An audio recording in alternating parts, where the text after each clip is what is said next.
وَأَنزَلْنَا إِلَيْكَ الْكِتَابَ بِالْحَقِّ مُصَدِّقًا لِمَا بَيْنَ يَدَيْهِ مِنَ الْكِتَابِ وَمُهَيْمِنًا عَلَيْهِ فَاحْكُم بَيْنَهُم بِمَا أَنزَلَ اللَّهُ وَلَا تَتَّبِعْ أَهْوَاءَهُمْ عَمَّا جَاءَكَ مِنَ الْحَقِّ. اور اے پیغمبر، ہم نے تم پر سچی کتاب نازل کی ہے جو اپنے سے پہلی کتابوں کی تصدیق کرتی ہے اور ان سب پر نگہبان ہے، تو جو حکم اللہ نے نازل فرمایا ہے اس کے مطابق ان کے درمیان فیصلہ کرنا، اور حق جو تمہارے پاس آ چکا ہے اس کو چھوڑ کر ان کی خواہشوں کی پیروی نہ کرنا۔ الحمدللہ رب العالمین والعاقبۃ للمتقین، الصلاۃ والسلام علی رسولہ الکریم، اما بعد فاعوذ باللہ من الشیطان الرجیم، بسم اللہ الرحمن الرحیم۔ وعد اللہ الذین آمنوا منکم وعملوا الصالحات لیستخلفنہم کما استخلف الذین من قبلہم، صدق اللہ العظیم۔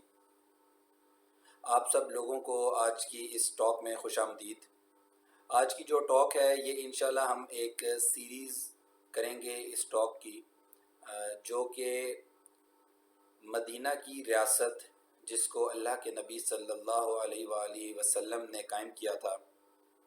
اس کے متعلق کہ کیسے اس نے کام کیا، کیسے اس نے اسلام کو آگے بڑھایا اور اس پیغام کو اس قابل بنایا کہ یہ پوری دنیا تک پہنچ سکے۔ اس ریاست کی جو تھوڑی سی تاریخ ہے اس کو ہم دیکھیں گے اس سیریز کے اندر جو ہم آج سے آغاز کر رہے ہیں ریاست مدینہ سے متعلق۔ میں اس سیریز کا آغاز اس وقت سے کروں گا جب اللہ کے نبی صلی اللہ علیہ وآلہ وسلم نے اپنے قدم مبارک مدینہ طیبہ کے اندر رکھے۔ اس سے پیچھے کی جو ایک تاریخ ہے وہ مکی دور کے اندر اور ہجرت کی جو تاریخ ہے وہ اس سے پیچھے رہ جاتی ہے۔ ہم جو آغاز کریں گے وہ مدنی دور سے کریں گے۔ تو جب اللہ کے نبی صلی اللہ علیہ وآلہ وسلم مدینہ تشریف لائے تو مدینہ میں تشریف آوری کے بعد انہوں نے 4 بڑے پروجیکٹس شروع کیے، اور یہ یکے بعد دیگرے شروع کیے۔ جب وہ داخل ہوئے اور صحابہ کرام رضی اللہ عنہم اجمعین نے ان کا استقبال کیا تو اللہ کے نبی صلی اللہ علیہ وآلہ وسلم اپنی اونٹنی پر چلتے جا رہے تھے اور صحابہ کرام ان کی اونٹنی کو پکڑنے کی کوشش کر رہے تھے کہ کاش یہ اونٹنی ان کی طرف یا ان کے گھر کی طرف یا کسی ایسی جگہ پہ آ جائے جہاں وہ قریب ہوں۔ تو اللہ کے نبی نے یہ کہا کہ اس اونٹنی کو چھوڑ دو، یہ اپنی منزل تک خود جائے گی۔ اور جو پہلی منزل تھی اس اونٹنی کی وہ ایسی جگہ تھی جہاں پر اللہ کے نبی صلی اللہ علیہ وآلہ وسلم نے اللہ کی مسجد قائم کرنی تھی، جو کہ سب سے پہلی مسجد قائم کی گئی مدینہ کے اندر، جس کو ہم مسجد نبوی بھی کہتے ہیں۔ اور یہ وہ پہلا پروجیکٹ تھا جو اللہ کے نبی نے مدینہ میں داخل ہونے کے بعد شروع کیا۔ اس سے پہلے قباء کے مقام پہ جب ایک تھوڑا سا پڑاؤ ہوا تو وہاں پہ بھی اللہ کے نبی نے مسجد بنوائی، اور جب مدینہ میں داخل ہوئے تو وہاں پہ جو سب سے پہلا کام کیا گیا وہ یہی تھا کہ ایک مسجد تعمیر کی جائے۔ مسجد کی اہمیت اس واقعے سے خود ہی ثابت ہو جاتی ہے کہ کتنی زیادہ اہمیت ہے ایک اسلامی ریاست کے اندر مسجد کی، اور مسجد ایک مرکز ہے اسلامی ریاست میں۔ مسجد نماز پڑھنے کی جگہ ہے، اللہ تعالیٰ سے قرب حاصل کرنے کی جگہ ہے، اللہ سے تعلق جوڑنے کی جگہ ہے، اور سب سے پہلی چیز جو کہ اللہ کے نبی نے کی وہ مسجد بنانا تھی، جس سے یہ بھی ثابت ہوتا ہے کہ جو اسلامی ریاست ہے وہ مکمل طور پر اللہ کی اطاعت میں اپنے تمام جو ذمہ داریاں ہیں وہ سر انجام دیتی ہے۔ یعنی کہ ریاست کی بنیاد رکھتے وقت مسجد کا بنایا جانا اس بات کا ثبوت ہے کہ ریاست کے بنانے میں، ریاست کے کام کرنے میں، ریاست کی ذمہ داریاں سنبھالنے میں، ذمہ داریاں ادا کرنے میں، عوام کی دیکھ بھال کرنے میں اور مختلف قسم کے معاملات میں، تمام معاملات کے اندر ریاست صرف اور صرف اللہ تعالیٰ کی طرف دیکھتی ہے اور اللہ کے نازل کردہ احکامات کو نافذ کرتی ہے۔ پھر یہ مسجد تربیت گاہ بھی ہے، جو لوگ وہاں پر موجود ہیں، جو نئے لوگ وہاں پر اسلام قبول کر کے آتے ہیں، ان کی تربیت کے معاملات کی دیکھ بھال کے لیے یہ مسجد اہم کردار سر انجام دیتی ہے۔ یہی مسجد ہے جس کے اندر ایک جگہ مختص کی گئی جس کو صفا کے نام سے مقرر کیا گیا، اور اصحاب صفا ان لوگوں کو کہتے ہیں جو مختلف جگہ سے مدینہ آتے تھے ہجرت کر کے، ان کے پاس نہ کوئی مال ہوتا تھا، نہ کوئی ریلیٹیوز یعنی کوئی رشتہ دار نہیں ہوتے تھے ان کے ساتھ، اور یہ ایسے لوگ تھے جو کہ بالکل اکیلے تھے، کوئی بیوی بچے نہیں ہیں، کوئی ماں باپ نہیں ہیں، کوئی کاروبار نہیں، کوئی جائیداد نہیں، کچھ نہیں ہے، تو ان کو وہاں پر پناہ دی جاتی تھی اور وہ وہاں پہ رہتے تھے، اور وہاں پر وہ لوگ علم حاصل کرتے تھے، وہ لوگ عبادت کرتے تھے، اور پھر آگے چل کے جب ریاست نے جہاد شروع کیا تو ان لوگوں نے جہاد میں بھی بڑھ چڑھ کر حصہ لیا۔ اصحاب صفا کے اندر جو سب سے مشہور نام آتا ہے وہ حضرت ابو ہریرہ رضی اللہ تعالیٰ عنہ کا آتا ہے، جنہوں نے علم کے میدان میں کافی خدمات سر انجام دی ہیں اسلام کے لیے، اور چونکہ ان لوگوں کے پاس کوئی کاروبار یا کوئی اور چیز نہیں تھی، تو جو مختلف صحابہ کرام وہاں پر مدینہ میں موجود تھے جن کے اندر استطاعت تھی، وہ ان کو کھانا یا کوئی اور چیز پہنچا دیا کرتے تھے۔ اسی طرح یہ مسجد جو ہے وہ انسٹرکشنز یعنی احکامات جاری کرنے کے مرکزی جگہ بھی بن جاتی ہے۔ اللہ کے نبی صلی اللہ علیہ وآلہ وسلم وہاں سے بیٹھ کر مختلف معاملات میں احکامات جاری کیا کرتے تھے۔ اسی طرح یہ مسجد آرمیز کو نکالنے اور آرمیز کو بنانے اور کسی جگہ پر لشکر کشی کرنے کی جو پلاننگ ہے اس کی جگہ بھی بن گئی، اور اس نے ایک مرکزی کردار ادا کیا پورے جہاد کے ماحول میں۔ اللہ تعالیٰ نے اس کی اہمیت بیان کرنے کے لیے سورہ الحج سورہ نمبر 22 کی آیت نمبر 41 میں بیان کیا۔ بسم اللہ الرحمن الرحیم، الذین ان مکناہم فی الارض اقاموا الصلاة وآتوا الزکاة وآمروا بالمعروف ونہوا عن المنکر۔ یہ وہ لوگ ہیں کہ جب ہم انہیں زمین میں اقتدار دیتے ہیں، تمکن دیتے ہیں، تو وہ نماز قائم کرتے ہیں، زکوٰۃ دیتے ہیں،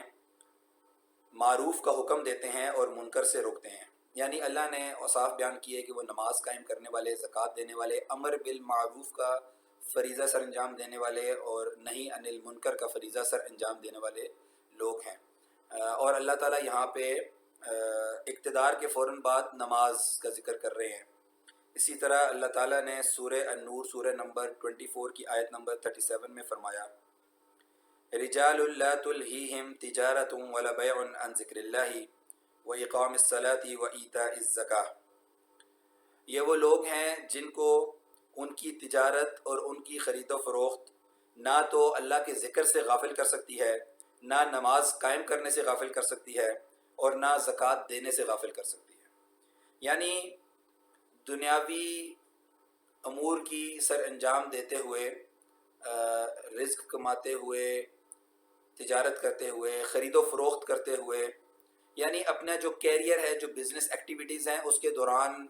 وہ لوگ اپنے فرائض جو اللہ کی طرف سے مقرر کردہ ہیں ان کو نہیں بھولتے۔ وہ نماز پڑھتے ہیں، وہ زکوٰۃ دیتے ہیں، وہ اللہ کا ذکر کرتے رہتے ہیں، اور جو دوسرے مختلف فرائض اللہ نے ان پر نازل کیے ہیں وہ ان کو ادا کرتے ہیں۔ یعنی مال اور دولت ان کے راستے کی رکاوٹ نہیں ہے کہ وہ اللہ کے راستے میں چلیں یا اللہ کے راستے میں نہ چلیں، اس مال اور دولت کی کوئی حیثیت نہیں ہے۔ وہ لوگ ہیں جو ہر وقت اللہ سے اپنا دل لگا کر بیٹھے ہوئے ہیں۔ یہ وہ پہلا پروجیکٹ تھا جو اللہ کے نبی صلی اللہ علیہ وآلہ وسلم نے شروع کیا جب انہوں نے مدینہ کے اندر اپنے قدم رکھے۔ اس پروجیکٹ کے بعد اور اس کی تفصیلات میں ہے کہ صحابہ کرام نے کافی اس کے اندر مدد کی اور کام کیا۔ وہ زمین جن لوگوں کی تھی ان سے خریدی گئی، وہ یتیم لوگ تھے۔ اللہ کے نبی صلی اللہ علیہ وآلہ وسلم نے خود بھی کام کیا، خود بھی حصہ لیا اس کی تعمیر کے اندر، اور جب یہ مکمل ہو گیا تو اس کے بعد اللہ کے نبی صلی اللہ علیہ وآلہ وسلم نے جو اگلا پروجیکٹ شروع کیا وہ مہاجرین اور انصار کا آپس میں بھائی چارہ تھا، اور ان کو ایک دوسرے کا بھائی بھائی بنا دیا، ایک مہاجر اور ایک انصاری کو بھائی ڈکلیئر کر دیا۔ اور مہاجرین نے اس چیز کو نہایت خوش اسلوبی کے ساتھ اپنا لیا، یعنی انہوں نے اپنی جائیداد آفر کر دی، اپنا کاروبار آفر کر دیا، اور انہوں نے ہر طرح کا خیال رکھا، اپنے گھر میں جگہ دی، اور اپنے دل کے اندر کوئی تنگی محسوس نہیں کی کہ یہ کہاں سے آ گئے ہیں جو ہمارے مال و دولت میں، ہمارے گھر بار میں، ہماری کھیتی میں حصے دار بن رہے ہیں۔ انہوں نے بالکل اپنے دلوں کے اندر کوئی تنگی محسوس نہیں کی۔ اور یہاں پر ایک اور بات جو انتہائی اہم ہے وہ یہ ہے کہ اسلامی ریاست کے اندر جو بھائی چارہ ہے وہ عقائد کے اوپر ہے، وہ توحید کے اوپر ہے، ایمان کے اوپر ہے۔ یعنی ایک مسلمان کسی بھی قبیلے، نسل، حیثیت کا ہو، وہ دوسرے مسلمان چاہے وہ کسی بھی قبیلے، نسل یا حیثیت کا ہو، اس کا بھائی ہے۔ اور یہ چیز ان کو مختلف کرتی تھی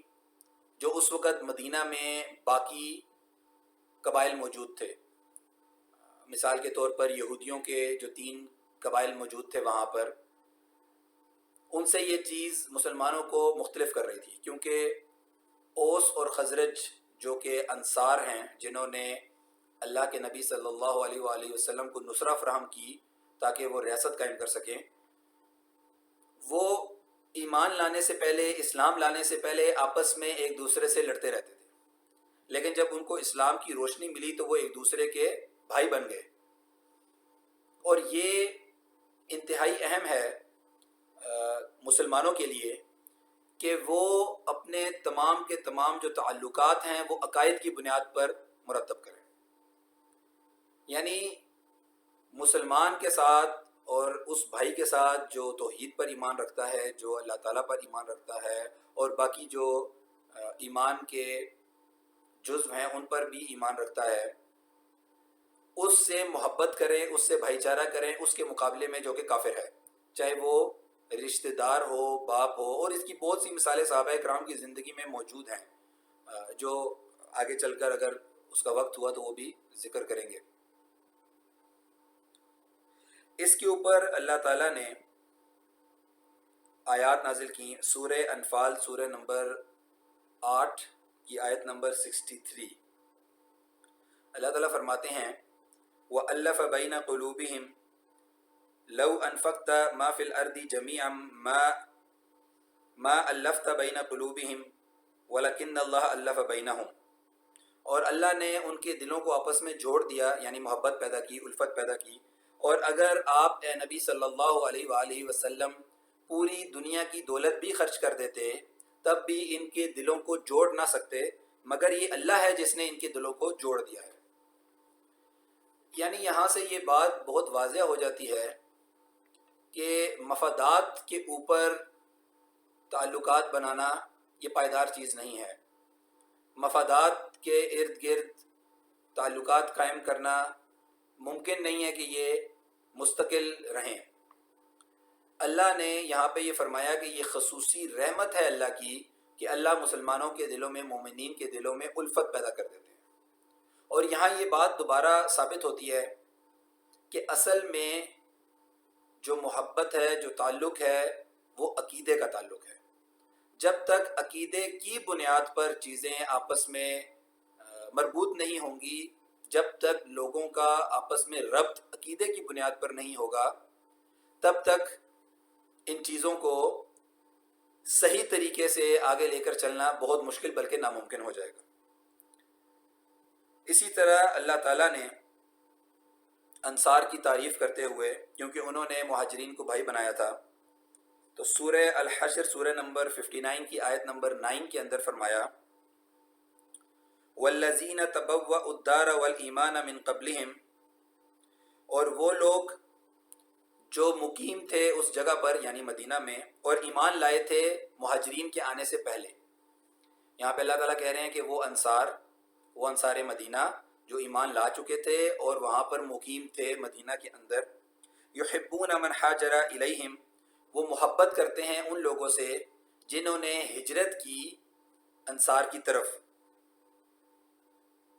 ولا یجدون فی صدورہم حاجۃ مما اوتوا، اور وہ اپنے سینوں میں کوئی حرج، کوئی تنگی محسوس نہیں کرتے جو کچھ ان مہاجرین کو دیا جاتا ہے. یعنی جو شروع میں، چونکہ مہاجرین جو ہیں وہ اپنا سارا گھر بار چھوڑ کر آئے ہوئے تھے اور سارا مال و دولت چھوڑ کر آئے ہوئے تھے، تو شروع میں مہاجرین کو سپورٹ کرنے کے لیے اللہ کے نبی ان کو گرانٹس وغیرہ یا مختلف وظائف اور مختلف چیزیں، جو بھی مال و دولت کہیں سے آتا تھا وہ مہاجرین میں بانٹ دیا کرتے تھے. اور ظاہری بات ہے چونکہ انصار وہاں کے مقامی تھے اور انسان کے اپنے کاروبار تھے، تو انصار میں وہ چیزیں تقسیم نہیں ہوتی تھیں. تو اللہ یہاں پر ان کی تعریف کرتے ہیں کہ انصار نے کبھی اپنے دل کے اندر تنگی محسوس نہیں کی، کبھی حسد محسوس نہیں کیا کہ ان مہاجرین کو کیوں چیزیں عنایت کی جاتی ہیں جبکہ اصل میں مدد تو ہم نے کی ہے. تو اللہ تعالیٰ یہاں فرماتے ہیں والذین تبوأوا الدار والایمان من قبلہم یحبون من ہاجر الیہم ولا یجدون فی صدورہم حاجۃ مما اوتوا ویؤثرون علی انفسہم ولو کان بہم خصاصہ وَيُؤْثِرُونَ عَلَىٰ أَنفُسِهِمْ، اور وہ ان کو ترجیح دیتے ہیں اپنے اوپر، وَلَوْ كَانَ بِهِمْ خَصَاصَةٌ، چاہے خود تنگی میں ہی ہوں. یعنی ایک اور تعریف کی گئی انصار کی کہ بے شک وہ خود حاجت کی کیفیت میں ہوں، خود وہ تنگی میں ہوں، لیکن وہ مہاجرین کو اپنے سے زیادہ مقدم جانتے ہیں، وہ مہاجرین کو اپنے سے زیادہ اہمیت دیتے ہیں. اور اس کی ایک مثال ایسے ہے کہ ایک دفعہ انصار اللہ کے نبی صلی اللہ علیہ وآلہ وسلم کے پاس آئے اور اللہ کے نبی کو انہوں نے یہ کہا کہ مہاجرین کے پاس ساز و سامان نہیں ہے اور ہمارے پاس بہت زیادہ ہے. ہم ایسا کرتے ہیں کہ ہمارے جو کھیت ہیں ان کا آدھا 50% ہم مہاجرین کو دے دیا کریں گے ہر سال، تو وہ اس سے اپنا گزارا بھی کر سکتے ہیں اور اس سے اپنا آگے کاروبار بھی چلا سکتے ہیں، اور جو بھی وہ اس سے کرنا چاہیں تو وہ کر سکتے ہیں. تو اللہ کے نبی صلی اللہ علیہ وآلہ وسلم نے منع فرمایا، لیکن انصار نے پھر اصرار کیا کہ ہم مدد کرنا چاہتے ہیں اپنے بھائیوں کی. تو اللہ کے نبی نے یہ کہا کہ اچھا ایسا کرو کہ مہاجرین تمہارے کھیتوں پر کام کریں، یعنی کہ جو انویسٹمنٹ ہے وہ انصار کی ہوگی، کھیت ہے اور جو کھاد اور دوسری تیسری جو بھی چیزیں ہیں، اور جو محنت ہے وہ مہاجرین کریں گے، اور جو اس کا پروڈیوس ہے، جو اس سے کھیتی نکلے گی، جو فصل ہوگی، وہ آدھا آدھا کر لیا کریں. تو انصار مان گئے اس کے اوپر کہ ٹھیک ہے. مہاجرین نے انصار کے کھیتوں میں کام کرنا شروع کیا تو انصار سے رہا نہیں گیا اور انصار نے خود جا کر ان کھیتوں میں ان کے ساتھ کام کرنا شروع کر دیا. یعنی کہ انصار نے انویسٹمنٹ کے اوپر محنت بھی شروع کر دی کہ ہمارے بھائیوں کو تکلیف نہ ہو، ہم خود جا کے وہاں پہ کھیتی بیج بو کے آتے ہیں اور اس سے فصل اگاتے ہیں اور خیال رکھیں گے ہم سارا، اور اس کے اوپر ہم آدھا ان کو دے بھی دیں گے. تو مہاجرین اللہ کے نبی صلی اللہ علیہ وآلہ وسلم کے پاس آئے اور اللہ کے نبی کو کہا کہ ہم نے ایسے لوگ نہیں دیکھے کہ پہلے تو وہ اپنی جائیداد اور اپنی چیزوں کے اندر ہمیں شریک کرتے ہیں اور پھر ہمیں کام بھی نہیں کرنے دیتے، کام بھی وہ خود کرتے ہیں. تو اللہ کے نبی مسکرائے اور انہوں نے تعریف کی انصار کی اس بات کے اوپر کہ وہ اپنے بھائیوں کا بہت زیادہ خیال رکھ رہے ہیں. یہ جو دوسرا پروجیکٹ تھا یہ اس بات کی اہمیت بھی اجاگر کرتا ہے کہ مسلمانوں کے اندر ایک یونٹی ہونی چاہیے. مسلمانوں کے اندر کسی بھی قسم کا جو تفرقہ ہے وہ ایک شیطانی وسوسہ ہے، یا پھر ایسے سمجھ لیں کہ شیطان کی چالوں میں سے چال ہے، اور کفار بھی اس چال کو چلتے ہیں، جو کہ آگے جا کے ہم دیکھیں گے. مختلف جگہ کے اوپر کفار نے یہ چال چلنے کی کوشش کی کہ وہ مسلمانوں کو علیحدہ علیحدہ کر کے پھر چھوٹے چھوٹے ٹکڑوں میں ان کو نقصان پہنچانے کی کوشش کریں یا ان کو ہڑپ کرنے کی کوشش کریں. تو اس میں بھی ہمارے لیے یہ سبق ہے کہ اسلامی ریاست کے اندر، اور آج اگر اسلامی ریاست موجود نہیں ہے تب بھی مسلمان ہمیشہ آپس میں اتحاد رکھتے ہیں، اور مسلمان ایک دوسرے کے خلاف کفار کا ساتھ نہیں دیتے، اور مسلمان اپنے سے زیادہ اپنے مسلمان بھائی کو ترجیح دیتے ہیں. اور یہ وہ امتحان ہے، یہ وہ آزمائش ہے، یہ وہ مطلوبہ چیز ہے اللہ تعالیٰ نے جو ہم سے طلب کی ہے، جس کی وجہ سے انشاءاللہ مسلمان جو ہیں وہ قیامت والے دن جنت کے حقدار ہوں گے۔ تیسرا جو پروجیکٹ اللہ کے نبی صلی اللہ علیہ وآلہ وسلم نے شروع کیا وہ تھا میثاق مدینہ، اس بھائی چارے کے بعد، اور مختلف قبائل کے ساتھ ایک ایگریمنٹ کیا تاکہ مدینہ کے اندر گورننس کا ایک سسٹم قائم کیا جا سکے اور ریگولیشنز بنائے جا سکیں، رولز بنائے جا سکیں، لاز بنائے جا سکیں، جن کے تحت ہر قبیلہ یا ہر فیکشن آف دی پیپل جو ہے وہ ریگولیٹ ہوگا، وہ چلے گا اور ایک کانسٹیٹیوشن کی حیثیت حاصل ہوگی اس کو۔ اس کے اندر جو سب سے نمایاں چیز ہے وہ مسلمانوں کو ایک یونٹی تسلیم کروانا اور مسلمانوں کو عقیدے کی بیس پر ایک امت، ایک قوم بنانے کا جو نظریہ ہے اس کو ثابت کرنا، اس کو انفورس کرنا کہ یہ ایسے ہی ہے۔ اس سے پہلے قوم کی بنیاد پر یا نسل کی بنیاد پر، رنگ کی بنیاد پر، کسی بھی بنیاد پر لوگ اکٹھے ہوتے تھے، لوگ قوم بناتے تھے اور جو بھی ایک گروہ بنتا تھا، لیکن یہ پہلی دفعہ ہوا کہ عقیدے اور نظریات کی بنیاد پر ایک گروہ وجود میں آیا اور اس کانسٹیٹیوشن کے اندر اس اینٹیٹی کو تسلیم کروایا گیا۔ باقی جو بھی وہاں پر اینٹیٹیز موجود تھیں، چاہے وہ یہود تھے یا اور کچھ تھے، اس کے اندر اللہ کے نبی صلی اللہ علیہ وآلہ وسلم نے ان سے یہ منوایا کہ مدینہ کا دفاع سب لوگ مل کر کریں گے اور کوئی بھی باہر کے دشمن کو مدد نہیں دے گا، جو کہ اللہ کے نبی صلی اللہ علیہ وآلہ وسلم کی پہلی سیاسی بصیرت جو ہے، مطلب ایک سیاسی میدان کے اندر جو کام کیا گیا وہ یہ کیا گیا کہ کفار کے لیے، مشرکین مکہ کے لیے خاص طور پر کوئی ہیلپ نہ ہو مدینہ کے اندر سے، تو مدینہ کے اندر جو لوگ موجود تھے ان کو فوری طور پر ایک معاہدے میں جگڑ لیا تاکہ اگر مشرکین مکہ کچھ کرنا بھی چاہیں تو ان کو اندر سے کوئی سپورٹ نہ ملے۔ اور ہم آگے چل کر دیکھیں گے کہ اللہ کے نبی صلی اللہ علیہ وآلہ وسلم نے اپنے چوتھے پروجیکٹ کے اندر یہ انشور کیا کہ مدینہ کے اندر نہیں، مدینہ کے ارد گرد بھی جو قبائل موجود ہیں ان سے فوری طور پر معاہدے کیے جائیں تاکہ قریش مکہ کو کہیں بھی سپورٹ نہ ملے یا ان کو کوئی ساتھی قبیلہ نہ مل جائے۔ تو یہودیوں کے ساتھ یہ معاملات طے کر کے کہ مدینہ کے باہر سے کسی دشمن کی مدد نہیں کی جائے گی اور مدینہ کا جو دفاع ہے وہ اکٹھے مل کر کیا جائے گا، تو یہ ایک ایسی سیاسی حکمت عملی تھی جس کے ذریعے اللہ کے نبی صلی اللہ علیہ وآلہ وسلم نے مدینہ کے اندر قریش کے لیے جو کچھ مدد ہو سکتی تھی، تعاون ہو سکتا تھا، وہ بالکل ختم کر دیا۔ پھر مختلف اینٹیٹیز، خاص طور پر یہودیوں سے یہ منوا لیا گیا کہ مدینہ کے اندر کوئی بھی معاملہ ہوگا تو اس کے فیصلے کا اختیار اللہ کے نبی صلی اللہ علیہ وآلہ وسلم کو ہوگا۔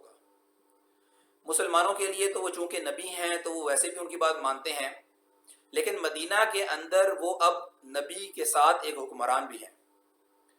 تو وہ لوگ جو نبی نہیں بھی مانتے ان کو حکمران تو ماننا پڑے گا، لہٰذا بحیثیت حکمران وہ باقی لوگ جو کہ ایمان نہیں لائے ان کے فیصلے بھی اللہ کے نبی صلی اللہ علیہ وآلہ وسلم ہی کریں گے۔ اور پھر بعد میں ہم نے دیکھا کہ یہودی جو ہے وہ اپنے مسائل اللہ کے نبی کے پاس فیصلہ کروانے کے لیے لے کر بھی آتے تھے، چاہے وہ مجبوراً لے کر آتے ہوں یا چاہے وہ کسی بھی وجہ سے لے کر آتے ہوں، لیکن یہ بات مسلم ہے کہ انہوں نے حکمران کے طور پر مان لیا تھا اللہ کے نبی کو مدینہ کے اندر۔ یہاں پہ اگر آپ غور کریں تو اللہ کے نبی صلی اللہ علیہ وآلہ وسلم بالکل ابتدا سے ریاست کے جو نئی بننے والی ریاست ہے اس کے خد و خال بنا رہے ہیں، اس کی بنیادیں استوار کر رہے ہیں، اس کی فاؤنڈیشنز بنا رہے ہیں اور یہ ایک نئی ریاست کھڑی کر رہے ہیں آہستہ آہستہ، جس کے اندر سب سے پہلے انہوں نے ایک مرکز بنایا جہاں پہ تعلیم، تربیت، تبلیغ، اسی طرح ریاست کے جو سرکاری کام ہیں وہ سارے وہاں پہ سر انجام دیے جائیں گے، جو بعد میں آنے والے سیاسی مسائل ہیں وہ وہاں حل کیے جائیں گے، جو عسکری مسائل ہیں وہ وہاں حل کیے جائیں گے، تو ایک مرکز ترتیب دیا۔ اس کے بعد جو ریاست تھی، اس کے جو لوگ تھے، جو عوام تھی، ان کے اندر بھائی چارہ پیدا کیا۔ اس کے بعد جو باقی لوگ تھے وہاں پر، ان کے ساتھ معاہدات کر لیے تاکہ بیرونی دشمن کو کسی طرح کی کوئی مدد حاصل نہ ہو سکے اندر سے۔ پھر اللہ کے نبی صلی اللہ علیہ وآلہ وسلم نے مسجد نبوی کے بالکل ساتھ ایک علاقے کو بازار قرار دے دیا، یعنی مارکیٹ پلیس، اور اکنامک ایکٹیویٹیز جو ہے اس کو ریگولیٹ کرنا شروع کیا، یعنی کاروبار کرنے کے جو مواقع ہیں اور روزگار کمانے کے جو مواقع ہیں اس کو پیدا کرنے کے لیے جو ایک بالکل بنیادی سا یونٹ قائم کیا گیا، جو ایک بالکل بنیادی سی کوشش کی گئی، وہ یہ تھی کہ ایک مارکیٹ پلیس بنائی گئی، ایک علاقے کو جو ہے وہ مارکیٹ پلیس ڈکلیئر کیا گیا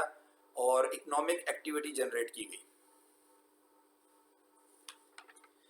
اس کے بعد جو چوتھا پروجیکٹ ان چیزوں سے فارغ ہونے کے بعد اللہ کے نبی صلی اللہ علیہ وآلہ وسلم نے کیا، وہ تھا فوجی مہمیں بھیجنا، ملٹری ایکسپیڈیشنز۔ چھوٹے چھاپا مار گروپ کی صورت میں اللہ کے نبی صلی اللہ علیہ وآلہ وسلم نے مختلف صحابہ کرام کو ذمہ داری سونپ کر قریش مکہ کے وہ قافلے، جو تجارت کے قافلے تھے، جو مکہ اور شام کے درمیان ٹریول کرتے تھے، جو قریش کا بزنس تھا اس کی ایک سائیڈ شام تھی اور دوسری سائیڈ یمن تھی۔ ایک موسم میں وہ شام جاتے تھے، وہاں سے چیزیں خریدتے تھے، دوسرے موسم وہ یمن جاتے تھے، وہاں پہ چیزیں بیچتے تھے، یمن سے خرید لیتے تھے۔ پھر جب پہلا موسم دوبارہ آتا تھا تو شام جا کے جو یمن سے چیزیں خریدی ہوئی ہیں وہ وہاں بیچ کے اور چیزیں خرید لیتے تھے۔ تو اس طرح ان کا جو پوری کی پوری اکنامک بیک بون تھی مکہ کی، جو پوری معیشت چل رہی تھی، وہ اس تجارت کے اوپر چل رہی تھی۔ تو جب اللہ کے نبی صلی اللہ علیہ وآلہ وسلم نے چھوٹے چھاپا مار گروپس بنائے اور ان قافلوں کو روکنے کے لیے، ان قافلوں کے اوپر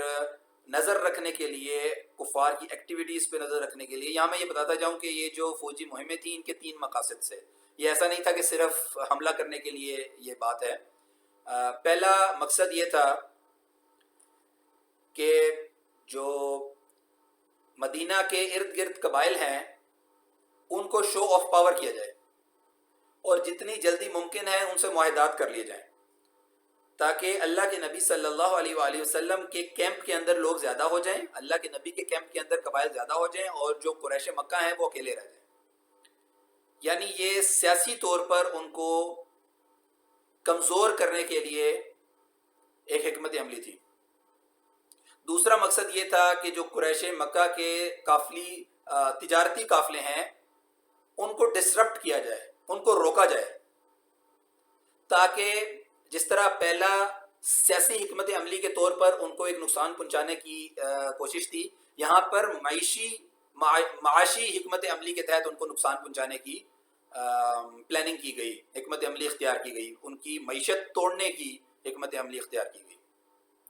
اور تیسرا جو مقصد تھا وہ یہ تھا کہ قریش مکہ کے حالات کے اوپر نظر رکھی جائے، ان کی حرکات کے اوپر نظر رکھی جائے، جیسے کہ ایک جاسوسی کا نظام سیٹ اپ کیا گیا، اور انشاءاللہ آگے چل کے ہم دیکھیں گے کہ اس جاسوسی کے نظام نے بہت سا کام کیا۔ اللہ کے نبی صلی اللہ علیہ وآلہ وسلم نے جب یہ ملٹری ایکسپیڈیشنز شروع کی تو فوری طور پر جاسوسی کا ایک نیٹ ورک مدینہ کے باہر پھیلا دیا، جو مختلف انفارمیشنز لے کر آتا تھا، مختلف خبریں لے کر آتا تھا اللہ کے نبی صلی اللہ علیہ وآلہ وسلم کے پاس۔ تو یہ 3 مقاصد سے جن کی وجہ سے اللہ کے نبی نے پیٹرولنگ شروع کروائی، گشت شروع کروائی، اور یہ دھیان رہے کہ بات صرف یہ نہیں ہے کہ شام کا راستہ اگر خراب ہوتا ہے، شام کا روٹ اگر ڈسرپٹ ہوتا ہے تو یمن ہے وہاں سے کام چل جائے گا، ایسی بات نہیں ہے، کیونکہ مکہ کے اپنے اندر کوئی ایسی پروڈکٹ موجود نہیں تھی جو وہ یمن جا کے بیچ سکتے. وہ شام سے چیزیں خریدتے تھے، یمن میں بیچتے تھے، یمن سے خریدتے تھے، شام میں بیچتے تھے. اگر شام سے خریدی ہی نہیں تو یمن میں کیا بیچیں گے؟ اور اگر یمن سے خرید لیں تو مکہ میں پڑی رہیں گی، شام تک پہنچ نہیں سکیں گی، تو بیچیں گے کہاں؟ لہٰذا یہ کمپلیٹ تھریٹ اور ڈیتھ تھی قریش مکہ کی اگر شام کے روٹس کے اوپر اللہ کے نبی صلی اللہ علیہ وآلہ وسلم بیٹھ جاتے اور ان کو وہاں سے گزرنے نہ دیتے.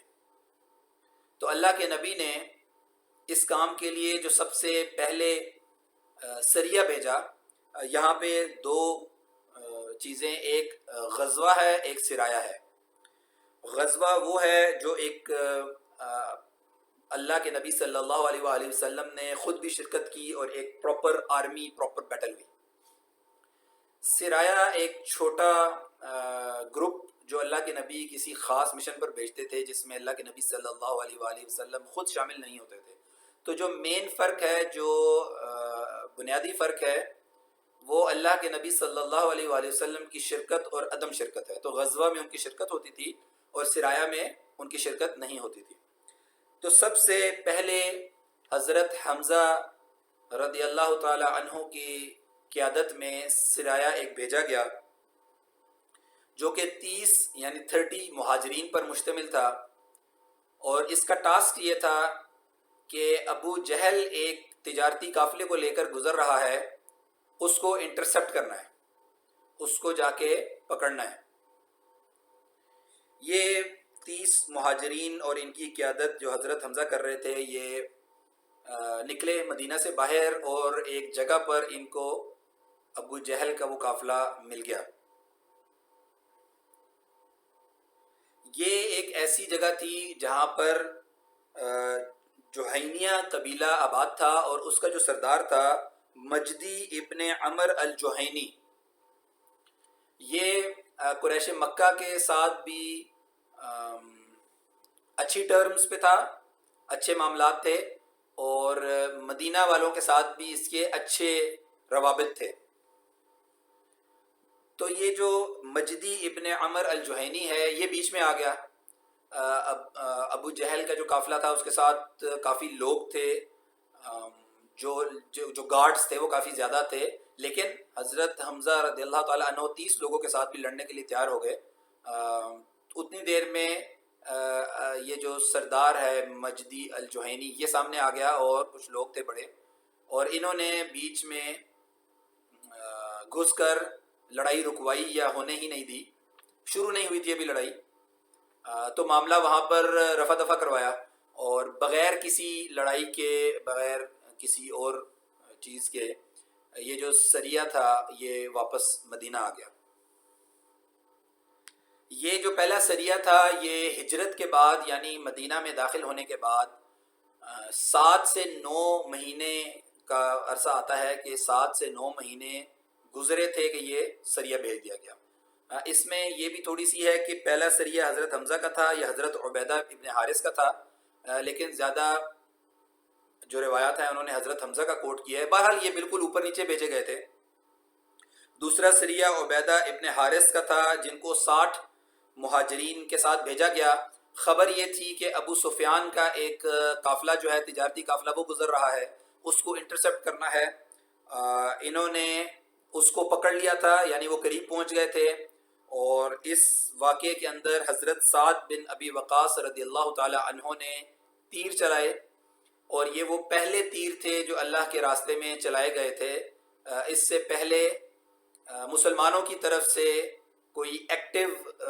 ریزسٹنس یا ایکٹیو کوئی وارفیئر کا کام نہیں کیا گیا تھا. تو سب سے پہلے تیر جو اللہ کے راستے میں چلائے وہ حضرت سعد بن ابی وقاص رضی اللہ تعالی عنہ نے چلائے. اور ایک سریہ تھا جو کہ ابو سفیان کے قافلے کے پیچھے گیا تھا، لیکن ابو سفیان اور اس کے قافلے والوں نے جواب دینے کی بجائے وہاں سے راستہ مکہ کی طرف پکڑ لیا اور وہ چلے گئے. لہٰذا کوئی جھڑپ نہیں ہوئی، کوئی لڑائی نہیں ہوئی، صرف کچھ تیر چلائے گئے اور وہ مکہ کی طرف چلے گئے اور مسلمان مدینہ کی طرف واپس آ گئے. اس کے بعد دوسری ہجری صفر کا مہینہ غزوہ الابوا، یہ وہ پہلی دفعہ تھی جب اللہ کے نبی صلی اللہ علیہ وآلہ وسلم بنفس نفیس خود نکلے مسلمانوں کی فوج کے ساتھ۔ حضرت سعد بن عبادہ رضی اللہ تعالی عنہ کو مدینہ میں امیر مقرر کیا، حضرت حمزہ کے ہاتھ میں اسلام کا جھنڈا دیا، اور ایک تجارتی قافلے کے پیچھے اللہ کے نبی خود مسلمانوں کی قیادت کرتے ہوئے نکل گئے۔ وہاں پر وہ قافلہ ان کو ملا نہیں۔ 15 دن تک اللہ کے نبی مسلمانوں کے ساتھ اس راستے پر جا کر قیام کیا اور وہاں پر گشت کرتے رہے، لیکن بعد میں معلوم یہ ہوا کہ وہ قافلہ پہلے ہی نکل چکا تھا، یعنی جو بندہ خبر لے کر آ رہا تھا اس کو تھوڑی سی تاخیر ہو گئی تھی، وہ ڈیلے ہو گیا تھا کام۔ اور یہاں سے آپ یہ دیکھ رہے ہیں کہ کیسے اللہ کے نبی صلی اللہ علیہ وآلہ وسلم نے خاص طور پر جو مکہ اور شام کے راستے تھے اس پر جاسوسی کا نیٹ ورک چھوڑا ہوا تھا کہ کسی طرح مجھے پتہ لگ جائے کہ کفار کا، قریش مکہ کا کوئی قافلہ گزر رہا ہے اور میں اس کو روکوں، اس کو انٹرسپٹ کروں۔ اس کے بعد غزوہ بوات کا ذکر ہے، جس میں اللہ کے نبی صلی اللہ علیہ وآلہ وسلم 200 لوگوں کے ساتھ، 200 صحابہ کرام رضی اللہ عنہم کے ساتھ ربیع الاول 2 ہجری یعنی 1 مہینے کے بعد، یہ جو غزوہ الابوا ہے یہ سفر میں ہے، اور 15 دن وہاں پر قیام بھی کیا۔ اگلے ہی مہینے ربیع الاول 2 ہجری کو 200 بندوں کے ساتھ امیہ بن خلف کا تجارتی قافلہ روکنے کے لیے نکل گئے۔ امیہ بن خلف کو پہلے خبر مل گئی کہ مسلمان اس قافلے کو روکنے کے لیے آ رہے ہیں، اور امیہ بن خلف نے اپنا راستہ بدل لیا، لہٰذا اس قافلے کا اور مسلمانوں کا آمنا سامنا نہیں ہو سکا۔ اس کے 2 مہینے بعد جمادی الاول 2 ہجری کو غزوہ العشیرہ، اس میں بھی اللہ کے نبی صلی اللہ علیہ وآلہ وسلم نے خود حصہ لیا۔ 150 سے 200 150 to 200 کی تعداد آتی ہے مسلمانوں کی جو اس میں ساتھ گئے تھے۔ اس دفعہ ابو سلمہ رضی اللہ تعالی عنہ کو مدینہ میں امیر مقرر کیا، حضرت حمزہ رضی اللہ تعالی عنہ کے ہاتھ میں اسلام کا جھنڈا دیا، اور ابو سفیان کے قافلے کو روکنے کے لیے نکل پڑے۔ یہ قافلہ مکہ سے شام کی طرف جا رہا تھا، اور اللہ کے نبی صلی اللہ علیہ وآلہ وسلم کو خبر موصول ہوئی تو اللہ کے نبی اس قافلے کو روکنے کے لیے خود صحابہ کرام کی قیادت کرتے ہوئے نکل گئے۔ یہ قافلہ مسلمانوں کو نہیں مل سکا، کسی بھی وجہ سے قافلہ کسی اور راستے پر تھا یا پہلے نکل گیا تھا، بہرحال یہ اس قافلے کا اور مسلمانوں کا آمنا سامنا نہیں ہوا۔ لیکن یہاں پر میں یہ بات بتاتا چلوں کہ یہ وہی قافلہ ہے کہ جب شام سے واپس آ رہا ہوگا تو مسلمان اس کو روکنے کے لیے دوبارہ نکلیں گے، اور پھر بالآخر بدر کی لڑائی ہوگی۔ یعنی جو قافلہ غزوہ بدر کی وجہ بنا، یہ وہی قافلہ ہے جو اس وقت مکہ سے شام کی طرف جا رہا ہے، اور مسلمانوں کو یہ نہیں مل سکا۔ اسی وقت کے آس پاس غزوہ البدر الاولی ہوا، اس میں لڑائی نہیں ہوئی۔ بدر کے مقام پر 3 غزوات ہیں، غزوہ البدر الاولی جس کا بھی میں ذکر کروں گا، غزوہ البدر الکبریٰ جو کہ مشہور غزوہ بدر ہے۔ غزوہ بدر جب بھی نام لیا جاتا ہے تو وہ غزوہ البدر الکبریٰ ہی مراد ہوتا ہے، جس میں 1000 مشرکین اور 313 317 319 یا 313 جو بھی مختلف عدد آتے ہیں اس میں مسلمان موجود تھے۔ اور تیسرا غزوہ البدر الاخیرہ ہے جو غزوہ احد کے 1 سال کے بعد پیش آیا، اس میں بھی لڑائی نہیں ہوئی۔ تو اس وقت یہ غزوہ البدر الاولی میں قرظ ابن جابر نامی شخص نے مدینہ کے باہر سے مدینہ کے لوگوں کے کچھ مویشی اٹھا لیے، چرا لیے، اور وہ بھاگ گیا۔ اللہ کے نبی صلی اللہ علیہ وسلم ایک ایسی جگہ پر تھے جہاں سے کچھ وقت لگنا تھا یہاں تک پہنچتے ہوئے، تقریباً 2 سے 3 دن کا فاصلہ طے کرتے ہوئے اللہ کے نبی صحابہ کرام رضی اللہ تعالیٰ عنہم کے ساتھ پہنچے تاکہ بدلہ لے سکیں، لیکن اتنی دیر میں یہ شخص وہاں سے کافی دور نکل چکا تھا، لہٰذا کوئی لڑائی نہیں ہوئی، لیکن اللہ کے نبی صلی اللہ علیہ وآلہ وسلم لڑائی کی نیت سے وہاں پہ پہنچے تھے خود قیادت کرتے ہوئے۔ اس کے بعد رجب کا مہینہ، رجب 2 ہجری، اس میں 2 واقعات ہیں۔ ایک تحویل قبلہ، 14 ماہ گزر گئے مدینہ کے اندر کہ اللہ کے نبی صلی اللہ علیہ وآلہ وسلم بیت المقدس کی طرف چہرہ کر کے نماز پڑھا کرتے تھے، اور خواہش یہ تھی کہ مکہ کی طرف نماز پڑھی جائے، لیکن چونکہ حکم نہیں تھا اس لیے بیت المقدس کی طرف ہی پڑھتے تھے۔ پھر اللہ تعالیٰ نے وحی نازل کی جس میں اللہ نے یہ حکم جاری کیا کہ آج کے بعد سے جو قبلہ ہے وہ خانہ کعبہ جو کہ مکہ میں موجود ہے وہ ہوگا۔ ایک روایت میں صحابہ کرام نماز میں تھے، مسجد قبلتین کا ذکر ہے، یہ وہ مسجد ہے جہاں پر نماز ہو رہی تھی، اور یہ حکم پہنچ گیا تو اسی مسجد کے اندر چہرہ پھیر دیا گیا دوران نماز، اور یہ ایک امتحان اور آزمائش بھی تھی اللہ کی طرف سے، جس کا ذکر اللہ تعالیٰ نے قرآن پاک میں سورہ بقرہ کی آیت نمبر 142 سے لے کر 147 کے اندر تفصیل سے ذکر کیا ہے۔ یہ پارہ نمبر 2 کا پہلا رکوع ہے، جس کے اندر اللہ تعالیٰ نے کچھ جواب بھی دیے ہیں جو پروپیگنڈا کر رہے تھے، اور اجازت نہیں، حکم بھی دیا ہے کہ آج کے بعد سے جو قبلہ ہے وہ خانہ کعبہ ہے۔ جو ہی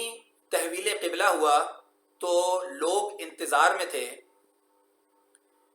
کہ مسلمانوں کے خلاف کوئی بات ملے اور وہ پروپیگنڈا کریں۔ مشرکین مکہ انہوں نے یہ پروپیگنڈا شروع کیا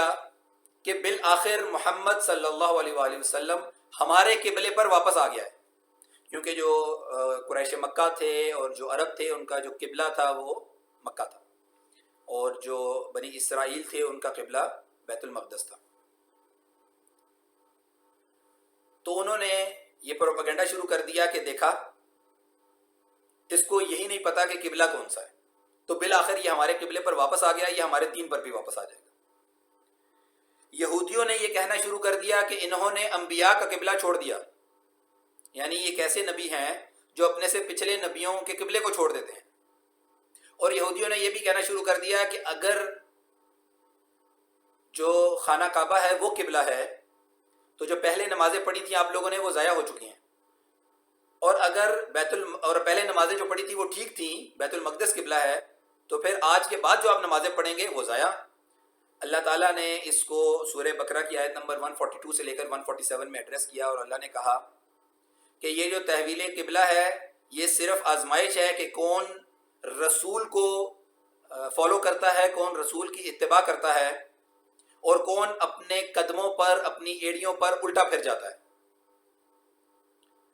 یعنی کس کو اس بات کا بھروسہ ہے کہ یہ وحی ہے، یہ اللہ کے نبی کی طرف سے ایک شرعی حکم ہے، اور کس کے ذہن میں یہ مرض ہے اور وہ یہ سوچتا ہے کہ جس کو قبلے کا نہیں پتا اس کو کیا میں اس کے پیچھے نماز پڑھوں اور کیا اس کے دین کو فالو کروں۔ یہ ایک آزمائش تھی جو اللہ نے مسلمانوں کے اوپر رکھی اور مسلمان اس میں کامیاب ہوئے۔ اللہ تعالیٰ یہودیوں کا جواب دیتے ہوئے فرماتے ہیں کہ مشرق اور مغرب اللہ کا ہے، چاہے جس طرف بھی منہ کیا قبول اللہ نے کرنی ہے، لہٰذا اللہ اپنے عباد، اپنے بندوں کے عمل کو ضائع نہیں کرتا، یعنی پچھلی بھی قبول اگلی بھی قبول نمازیں۔ اور پھر یہودیوں کو یہ بھی بتایا گیا کہ تم اس نبی کو ایسے پہچانتے ہو جیسے کہ تم اپنے بیٹوں کو پہچانتے ہو، لہذا حق مت چھپاؤ۔ تو یہ صورتحال چل رہی تھی مدینہ کے اندر، لیکن اللہ کے نبی صلی اللہ علیہ وآلہ وسلم نے جو اپنا چوتھا پروجیکٹ شروع کیا ہوا تھا ملٹری ایکسپیڈیشن، اس سے غافل نہیں ہوئے۔ اس پروپیگنڈے کے دوران رجب کے اندر ہی اللہ کے نبی نے ایک اور سریہ نکالا۔ اللہ کے نبی نے عبداللہ ابن جحش رضی اللہ تعالی عنہ کی قیادت میں 12 مہاجرین کو 6 اونٹ دیے، اور ان کو حضرت عبداللہ ابن جحش کو یہ کہا کہ فلاں سمت میں 2 دن کا سفر طے کرو اور پھر میرا خط کھولنا۔ اللہ کے نبی صلی اللہ علیہ وآلہ وسلم کو ایک خاص خبر موصول ہوئی تھی جس کی وجہ سے اللہ کے نبی نے یہ ایک خفیہ سرایہ نکالا جس کا لوگوں کو نہیں معلوم تھا، اور خود جو لوگ اس میں شرکت کر رہے تھے ان کو بھی نہیں معلوم تھا کہ ہم نے کیا کرنے جانا ہے۔ اللہ کے نبی نے یہ ہدایات دی کہ جب یہ خط کھولو تو جو چیز ہے وہ پڑھ کر سنا دینا، لیکن کسی کو زبردستی اپنے ساتھ مت لے کر جانا۔ یہ اعلان کرنا کہ جو رضامندی سے آگے چلے گا وہ آگے جائے، جو لوٹ جائے مدینہ اس کی اپنی مرضی ہے، کسی پر کوئی زبردستی نہیں ہے۔ 2 دن کا فاصلہ طے کرنے کے بعد حضرت عبداللہ ابن جحش رضی اللہ تعالی عنہ نے خط کھولا۔ اس خط میں تھا کہ نخلا کے مقام پر پہنچو جو کہ مکہ اور طائف کے درمیان ہے، اور وہاں پر جا کر دیکھو کہ کفار اور قریش مکہ کی ایکٹیویٹیز کیا ہیں اور مجھے خبر لا کر دو۔ اور یہ کافی دور جگہ تھی، مکہ اور طائف کے درمیان جانا تھا۔ پہلی دفعہ ایسے ہوا تھا کہ اتنی دور بھیجا گیا ہو، لہٰذا حضرت عبداللہ نے ساتھیوں سے کہا کہ آپ کی مرضی ہے، واپس لوٹتے ہیں۔ واپس لوٹے، میں تیار ہوں جانے کے لیے، لیکن تمام ساتھیوں نے یہ کہا کہ ہم ساتھ آپ کے جائیں گے۔ جب یہ وہاں پر پہنچے تو وہاں پر ایک قافلہ موجود تھا جس کے ساتھ 4 محافظ تھے، اور قافلے میں کافی مال تھا۔ حضرت عبداللہ ابن جحش نے یہ مشورہ کیا کہ ہم ان 4 کو قیدی بنا لیں یا مار دیں اور قافلے کو مال غنیمت کے طور پر اللہ کے نبی صلی اللہ علیہ وآلہ وسلم کو پیش کریں۔ مسئلہ یہ درپیش آیا کہ رجب کا آخری دن تھا، اور رجب وہ مہینہ ہے جو وہاں کے مقامی لوگوں کے لیے، مکہ کے لوگوں کے لیے، قریش مکہ کے لیے حرام مہینوں میں ہے، جس میں نہ لڑائی ہوتی ہے، نہ قیدی کیا جا سکتا ہے، نہ کچھ اور کیا جا سکتا ہے۔ دوسری مشکل یہ تھی کہ اگر آج کی رات رک جائیں گے تو کل صبح تک قافلہ حرم میں داخل ہو چکا ہوگا، لہٰذا وہاں پر بھی لڑائی نہیں لڑی جا سکتی۔ وہاں پہ موجود صحابہ کرام نے آپس میں مشورہ کیا اور بالآخر یہ فیصلہ کیا کہ ہم مال غنیمت لیں گے۔ صحابہ کرام نے حملہ کیا اور 4 جو محافظ تھے ان میں سے ایک بھاگ گیا جس کا نام نوفل بن عبداللہ بن المغیرہ ہے۔ ایک جو محافظ تھا اس کی موت ہو گئی، اس کو مار دیا گیا، جس کا نام عمر ابن الحضرمی ہے، اور 2 کو گرفتار کر لیا گیا۔ جو گرفتار کیے وہ الحکم بن کیسان اور عثمان بن عبداللہ بن المغیرہ۔ یہ عثمان اس کا بھائی ہے ایک محافظ کا جو بھاگ گیا تھا وہاں سے۔ اس کے دوران حضرت سعد بن ابی وقاص اور حضرت عتبہ بن غزوان رضی اللہ عنہما یہ کہیں آگے پیچھے ہو گئے تھے۔ ان کے اونٹ جو ہے، ان کا اونٹ جو ہے وہ تھوڑا سائڈ پہ ہو گیا، یہ اس کے پیچھے گئے اور پھر یہ قافلے سے جدا ہو گئے، اور باقی جو صحابہ حضرت عبداللہ ابن جحش کی قیادت میں 2 قیدیوں کو لے کر اور قافلے کو لے کر مال غنیمت کے طور پر اللہ کے نبی صلی اللہ علیہ وسلم کی طرف پاس پہنچ گئے۔ ابھی ایک پروپیگنڈا کھڑا تھا جس کو تحویل قبلہ کے تناظر میں ہم نے بیان کیا، ساتھ ہی کفار مکہ کو، قریش مکہ کو یہ موقع مل گیا کہ وہ پورے عرب کے اندر یہ ڈھنڈورا پیٹ دیں کہ محمد صلی اللہ علیہ وآلہ وسلم نے حرام مہینوں میں قتال کو جائز قرار دے دیا ہے، یعنی حرام مہینوں کی وائلیشن کر دی ہے، اور یہ انتہائی سیریس میٹر تھا، یہ وہاں پر مذاق نہیں تھا۔ یہ ایک بندے کا مارا جانا حرام مہینے میں یہ نہایت خطرناک قسم کی بات تھی جو ہو گئی تھی، اور یہودیوں نے بھی اس کی دیکھا دیکھی یہ پروپیگنڈا شروع کر دیا کہ حرام مہینوں کا کوئی خیال نہیں ہے مسلمانوں کو، یہ روایات توڑنے کے لیے آئے ہیں، اور مختلف قسم کے الزامات لگائے گئے۔ اللہ کے نبی صلی اللہ علیہ وآلہ وسلم نے قیدی قبول کرنے سے منع کر دیا اور مال غنیمت قبول کرنے سے منع کر دیا، کیونکہ اللہ کے نبی صلی اللہ علیہ وآلہ وسلم نے فرمایا تھا کہ میں نے یہ حکم تو نہیں دیا تھا کہ قافلہ لوٹ کے لے آؤ۔ جو صحابہ کرام اس سرایہ میں موجود تھے وہ پریشان ہوئے کافی کہ ہم نے تو اللہ اور اللہ کے رسول صلی اللہ علیہ وآلہ وسلم کے لیے یہ کام کیا، خود اپنے لیے تو نہیں کیا، اللہ کے رسول کو پیش کر دیا جو کچھ وہاں پر تھا، اپنے لیے کچھ بھی نہیں رکھا. لیکن بہرحال اللہ کے نبی صلی اللہ علیہ وآلہ وسلم نے کہا کہ میں اس کو قبول نہیں کر سکتا. اس معاملے میں اللہ تعالیٰ نے سورہ بقرہ کی آیت نمبر 217 نازل کی، اور اللہ تعالیٰ نے کہا کہ آپ سے یہ پوچھا جا رہا ہے کہ حرام مہینوں میں قتال کرنا کیسا ہے. آپ کہہ دیں یہ بہت بڑا گناہ ہے، لیکن اللہ کے راستے سے روکنا، اللہ سے کفر کرنا، مسجد حرام سے روکنا،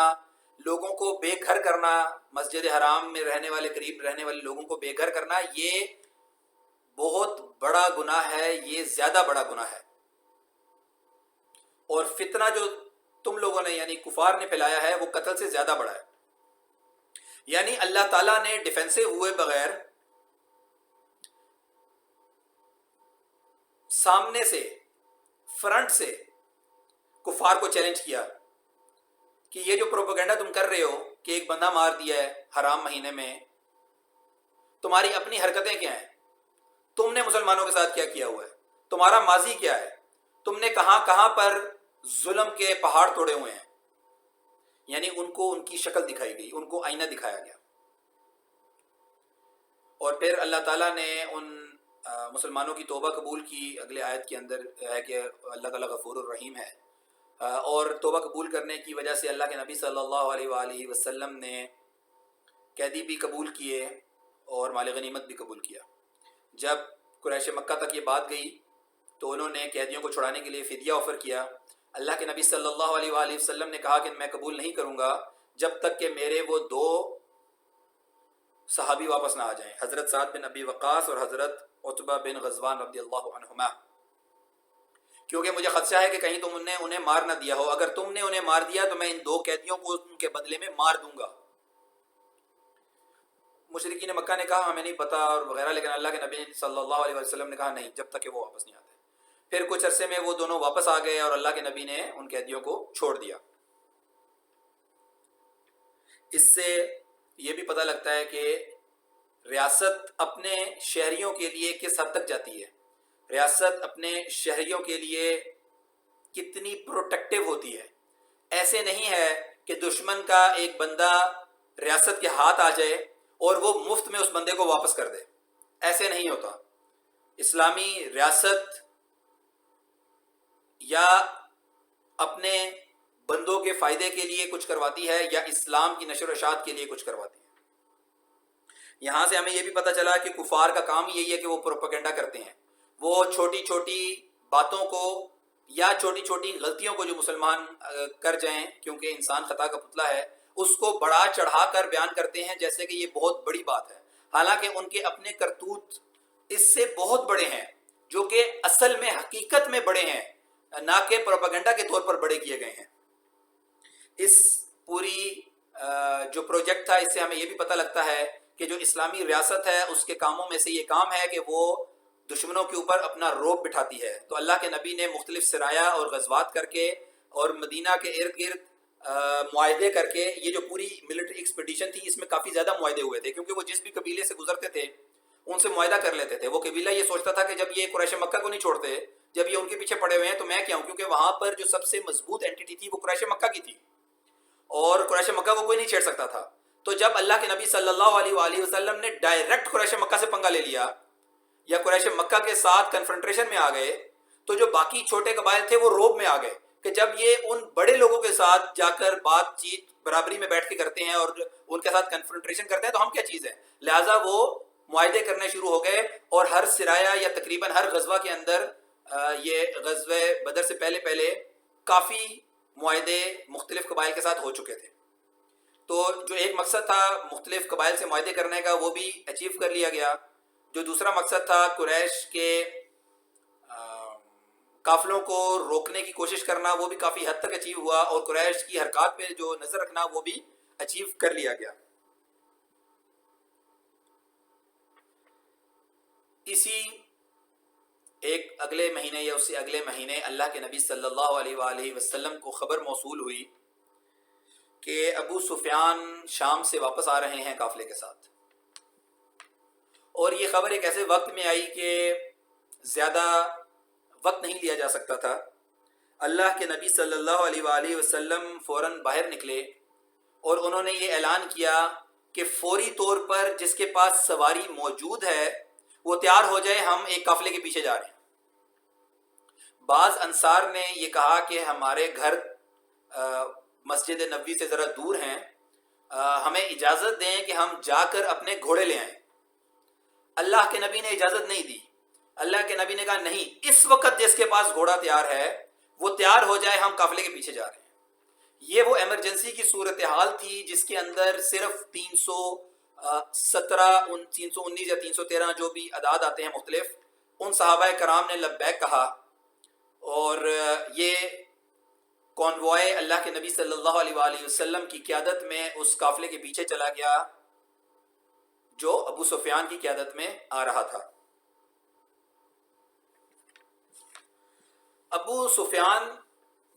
اور یہ عرب کی ایک عادت تھی کہ وہ اپنے سے آگے کچھ لوگوں کو بھیجتے تھے تاکہ آگے جو راستہ ہے، کیونکہ وہاں پہ ڈاکوؤں کا، رہزنوں کا اور مختلف لوگوں کا خطرہ بھی رہتا تھا، تو ان کی یہ عادت تھی کہ وہ خبریں لینے کے لیے آگے بندے بھیجتے تھے. تو ابو سفیان نے بھی اپنے بندے ادھر ادھر رکھے ہوئے تھے. ایک بندے نے آ کے یہ خبر دی کہ مدینہ کے کچھ لوگ قریب ہیں. ابو سفیان ایک ذہین آدمی تھا، اس نے فوراً بھانپ لیا کہ کیا مسئلہ ہے.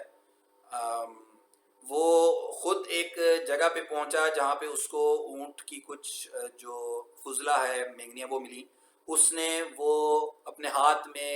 رگڑا، اس کے اندر سے اس کو سونگا، اور اس نے کہا یہ مدینہ کے کھجور سے بنی ہوئی خوراک ہے جو گھوڑوں کو کھلائی جاتی ہے یا اونٹوں کو کھلائی جاتی ہے. لہٰذا اس نے یہ بھانپ لیا کہ مسلمان جو ہیں وہ میرے قافلے کے پیچھے یہاں تک پہنچ چکے ہیں. ابو سفیان نے ایمرجنسی میں ایک بندے کو خط دے کر بھیجا مکہ کہ مجھے اپنے قافلے کو بچاؤ، محمد صلی اللہ علیہ وآلہ وسلم حملہ کرنے آ پہنچا ہے. اور ابو سفیان نے صرف اتنا ہی نہیں کیا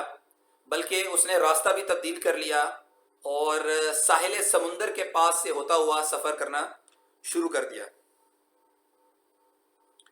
صحابہ کرام کے پاس اتنے اونٹ تھے کہ وہ 3 بندے ایک اونٹ پر باری باری چلتے تھے. 2 گھوڑے تھے اور کچھ تلواریں تھیں، کیونکہ اصل میں یہ ایک قافلے کے پیچھے گئے ہوئے تھے. ہوا یہ کہ صحابہ کرام اور اللہ کے نبی صلی اللہ علیہ وآلہ وسلم کو یہ قافلہ نہیں مل سکا. ابو سفیان اپنے قافلے کو ساحل سمندر کے بالکل قریب سے گزارتا ہوا بچا کر لے گیا، لیکن اتنی دیر میں اس کا قاصد مکہ پہنچ گیا. مکہ میں پہنچتے ہی اس نے مکہ کے جو عادت ہے اس کے مطابق ایمرجنسی اعلان کیا، جو بھی اس کا طریقہ کار ہے. اور وہاں کے جو بڑے بڑے لوگ تھے وہ پہلے ہی غصے میں تھے، وہ پہلے ہی اندر سے بھڑکے ہوئے تھے کہ کیا ہر دوسرے مہینے ہمارے قافلے کے پیچھے ایک چھاپا مار گروپ بھیج دیا جاتا ہے. انہوں نے کہا کہ اب نہیں چھوڑنا. انہوں نے تیاری کی اور 1000 کے لشکر کے ساتھ وہ نکلے اپنے قافلے کو بچانے کے لیے. ابھی وہ مکہ سے کچھ ہی دور تھے کہ ان کو یہ پیغام پہنچ گیا ابو سفیان کی طرف سے کہ میں بچ گیا ہوں، قافلہ بھی محفوظ ہے، میں مکہ آ رہا ہوں، تم لوگ لوٹ جاؤ. قریش مکہ کے لشکر میں شامل کچھ لوگوں کی بھی یہی رائے تھی، بلکہ کافی لوگوں کی یہ رائے تھی کہ ہمیں واپس لوٹ جانا چاہیے، جس میں عتبہ بن ربیع بھی شامل ہے اور کچھ اور سرداروں کا نام بھی ہے، وہ بھی شامل ہے. لیکن ابو جہل اور دوسرے جو کچھ سردار تھے انہوں نے کہا نہیں، ہم بدر جائیں گے، ہم 3 دن تک وہاں جشن کریں گے اور ہم لوگوں کو یہ دکھا دیں گے کہ ہماری کیا طاقت ہے، تاکہ لوگ یہ سمجھ لیں کہ قریش مکہ سے پنگا نہیں لیا جا سکتا. اور وہاں پہ پھر مختلف واقعات ہوئے. اس ٹاک یا اس سیریز کا مقصد جنگوں کی تفصیل میں جانا نہیں ہے، بلکہ جو حالات جن سے ریاست کی مدینہ گزری تھی ان حالات کا احاطہ کرنا ہے. تو قریش مکہ آگے کی طرف بڑھے، اللہ کے نبی صلی اللہ علیہ وآلہ وسلم کو خبر موصول ہو گئی، اللہ کے نبی نے بھی اپنے بندے آگے پیچھے رکھے ہوئے تھے۔ اللہ کے نبی صلی اللہ علیہ وآلہ وسلم نے صحابہ کرام سے مشورہ کیا۔ مہاجرین میں سے صحابہ کرام اٹھے اور انہوں نے بہت جوشیلی تقریر کی، لیکن اللہ کے نبی نے کہا کوئی اور بات کرے۔ انصار کے لوگ سمجھ گئے کہ اصل مخاطب ہم ہیں، کیونکہ انصار کے ساتھ اللہ کے نبی صلی اللہ علیہ وسلم کے تحفظ کا معاہدہ ہوا تھا، جو کہ بیعت عقبہ ثانیہ پہ ہوا تھا۔ انصار کے سردار کھڑے ہوئے، سعد بن معاذ رضی اللہ تعالی عنہ اور ایک اور جو سردار ہیں، انہوں نے بات کی اور انہوں نے یہ کہا کہ آپ جو کہیں گے ہم کرنے کے لیے تیار ہیں، آپ کہیں پانی میں گھوڑے ڈالنے ہم ڈال دیں گے، آپ کہیں کھائی میں کودنا ہم کود جائیں گے۔ اس بات کا یہ مفہوم تھا۔ اللہ کے نبی صلی اللہ علیہ وآلہ وسلم خوش ہو گئے اور اللہ کے نبی نے یہ فیصلہ کر لیا کہ اب ہم اس لشکر سے ٹکرائیں گے جو قریش لے کر آ رہے ہیں۔ اس کو اللہ تعالیٰ نے سورہ آل عمران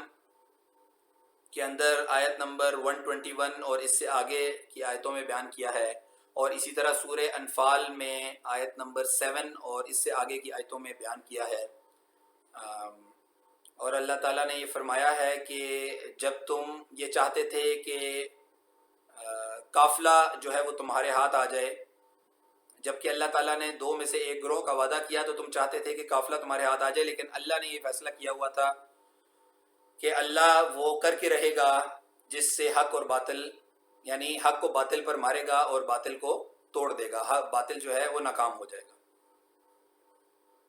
اللہ کے نبی صلی اللہ علیہ وآلہ وسلم نے اپنے بندے بھیجے تاکہ یہ پتہ کریں کہ قریش کتنی تعداد میں ہیں اور کیا ان کا مقصد ہے اور کیا وہ پلانز لے کر آئے ہیں۔ مختلف خبریں موصول ہوئیں۔ ایک جگہ پہ اللہ کے نبی صلی اللہ علیہ وآلہ وسلم خود گئے، وہاں پر ایک بزرگ شخص موجود تھا۔ اللہ کے نبی نے پوچھا کہ قریش کی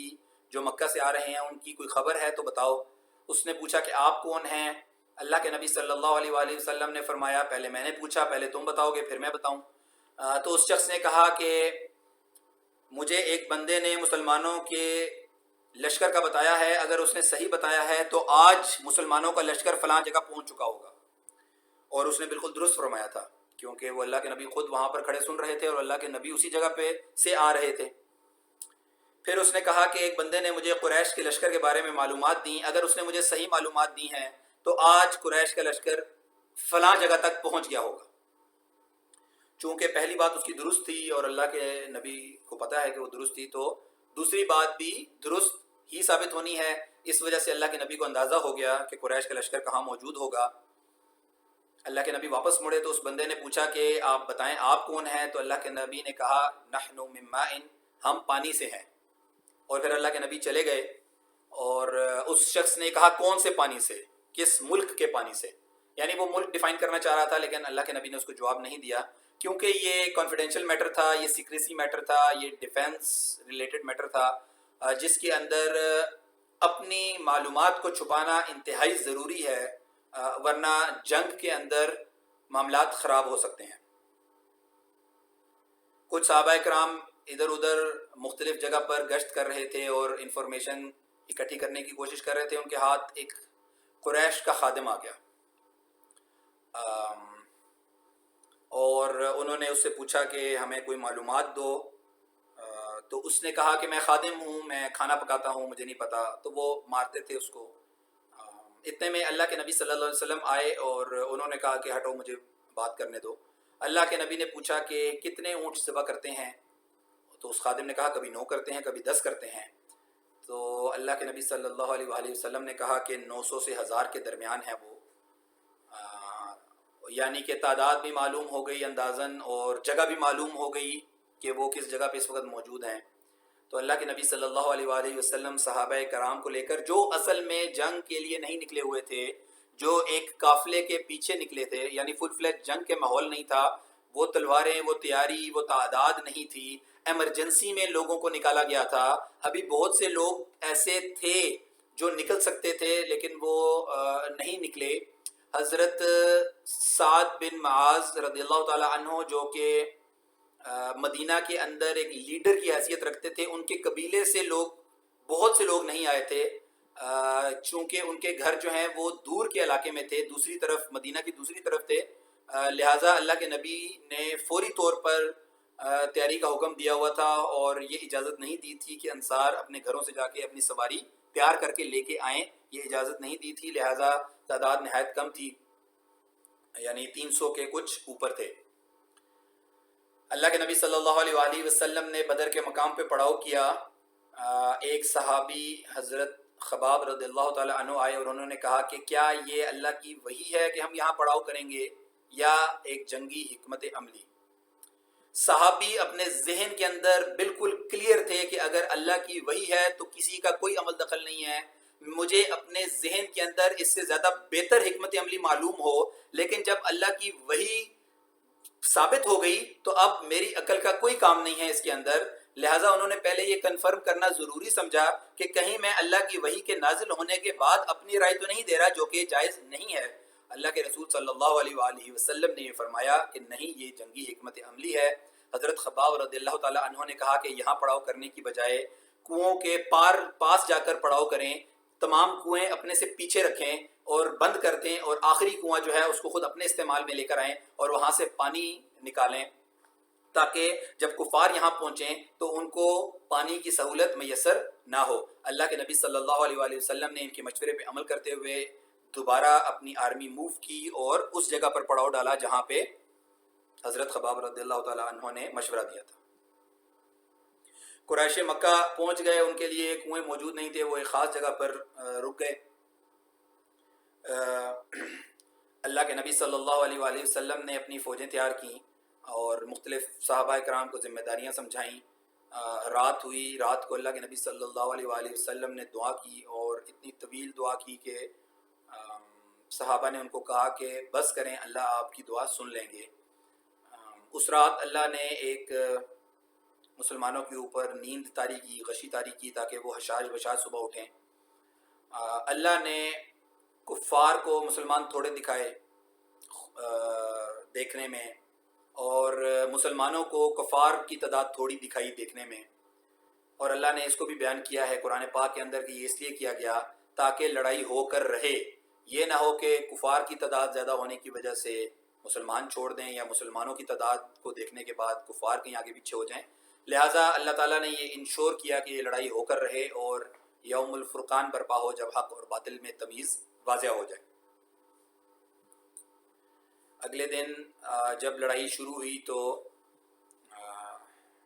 3 لوگ قریش مکہ کی طرف سے پہلے آئے، عتبہ، شیبہ اور ولید بن عتبہ۔ پہلے یہ بات بھی ذہن میں رکھیں کہ کچھ لوگ جو قریش کی فوج میں شامل تھے، ایسے نہیں تھا کہ سارے لڑنے کے لیے آ رہے تھے۔ ہمیں پتہ ہے کہ جب یہ پتہ لگ گیا کہ ابو سفیان کا قافلہ بچ گیا ہے تو بہت سے لوگوں نے یہ مشورہ دیا کہ جنگ نہیں کرنی، عتبہ ان میں سے ایک تھا۔ جب دونوں لشکر آمنے سامنے کھڑے ہو گئے تب بھی عتبہ نے یہ کہا کہ میرا خیال ہے ہمیں جنگ نہیں کرنی چاہیے، کیونکہ اگر ہم جیت گئے تو ہم اپنے ہی لوگوں کو مار دیں گے، اور واپس جا کر ہم ایک دوسرے کو کیا منہ دکھائیں گے کہ ہم فلاں کا بھائی میں نے مارا ہوا ہے اور فلاں کا کزن جو ہے وہ تم نے مارا ہوا ہے، کیونکہ آگے جو ہمارے سامنے لوگ ہیں وہ ہمارے بھائی، ہمارے کزن، ہمارے باپ، ہمارے بیٹے ہیں۔ یہ بات بھی ذہن میں رہے کہ عتبہ کا بیٹا ابو حذیفہ رضی اللہ تعالیٰ عنہ مسلمانوں کے ساتھ جنگ بدر میں شریک تھے۔ جب یہ بات ابو جہل کے کان میں پڑی تو ابو جہل نے یہ کہا، عتبہ ڈر گیا، اور عتبہ کو یہ بات کھٹکتی ہے کہ کہیں اس کے بیٹے کو ہم مار نہ دیں۔ تو عرب کا ماحول تھا، عرب کا خون تھا، عتبہ کے خون کو گرمی آئی، اور اس کے باوجود کہ وہ تمام اپنی فوج کو یہ قائل کر رہا تھا کہ لڑائی نہیں لڑنی چاہیے، عتبہ وہ پہلا شخص تھا ان 3 اشخاص میں سے جو آگے گیا اور جا کے اس نے لڑائی لڑی اور مر گیا۔ مسلمانوں کی طرف سے حضرت حمزہ، حضرت علی اور ایک اور صحابی آئے، اور جب تینوں قریشی جو تھے وہ فوت ہو گئے اور اس کے بعد لڑائی شروع ہوئی، تو لڑائی کی پوری تفصیلات ہیں کہ کیا کیا وہاں پر مارکے جو ہیں وہ وجود میں آئے، فرشتے نازل ہوئے اور صحابہ کرام یہ فرماتے ہیں کہ ہم تلوار ابھی کافر کی گردن تک پہنچتی نہیں تھی کہ کافر کی گردن کٹ کے نیچے گر جاتی تھی، اور اس طرح کے کچھ اور جو معجزے ہیں وہ رونما ہوئے۔ بالآخر جو جنگ ہے اس کی تفصیلات میں جائے بغیر، بالآخر مسلمانوں کو فتح نصیب ہوئی اور کفار کے بڑے بڑے سردار مارے گئے۔ یہ خبر جب واپس مکہ پہنچی، اس نے کہا ابو جہل مارا، ابو الحقل مارا گیا، عتبہ مارا گیا، شیبہ مارا گیا، امیہ مارا گیا، اور بہت سے اس نے نام لیے۔ تو مکہ کے لوگوں نے اس شخص کو کہا کہ یہ پاگل ہو گیا، یہ کہیں اور سے آ رہا ہے، یہ نہیں ہو سکتا کہ اتنے بڑے بڑے سردار ایک ہی وقت میں مارے جائیں۔ 70 کے قریب کفار کے لوگ جو ہیں وہ واصل جہنم ہوئے، 70 کے قریب قیدی بنائے گئے، اور 14 مسلمان شہید ہوئے۔ اور وہاں پہ اللہ کے نبی صلی اللہ علیہ وآلہ وسلم نے ایک دو دن اور وہاں پہ قیام کیا، اور اس کے بعد جو مال غنیمت ہاتھ لگا، جو قیدی ہاتھ لگے، ان کو لے کر واپس مدینہ کی طرف چلے گئے۔ اور پھر وہاں سے وہ مدینہ پہنچے۔ مدینہ پہنچنے کے بعد اب اس سے آگے جو کچھ واقعات ہیں، قیدیوں کے ساتھ کیا سلوک کیا جائے گا اس کے بارے میں فیصلہ ہوا۔ سورہ انفال جو مال غنیمت ہے وہ کیسے ڈسٹریبیوٹ ہوگا اس کے بارے میں فیصلہ ہوا۔ جیسے کہ ابھی میں نے بتایا پرزنرز آف وارز، قیدیوں کے بارے میں فیصلہ ہوا۔ کچھ احکامات جو ہیں وہ غزوہ بدر کی وجہ سے نازل ہوئے اور اس کے اوپر عمل کیا گیا۔ یہ جنگ جب مسلمانوں نے جیت لی تو مسلمانوں کا ایک نام، ایک روب، ایک دبدبہ بیٹھ گیا مختلف علاقوں کے اندر کہ مسلمانوں نے قریش مکہ کو شکست دے دی ہے۔ اور یہاں پہ آج انشاءاللہ میں اپنی اس ٹاک جو ہے وہ ختم کر رہا ہوں، اس کا اینڈ کر رہا ہوں۔ اس سے آگے جو واقعات ہیں، غزوہ بدر کے بعد کیا ہوا، غزوہ احد سے پہلے کیا ہوا، اور پھر غزوہ احد کیسے ہوا، اور انشاءاللہ ہم اس سیریز کو آگے لے کر چلیں گے۔ تو یہاں پر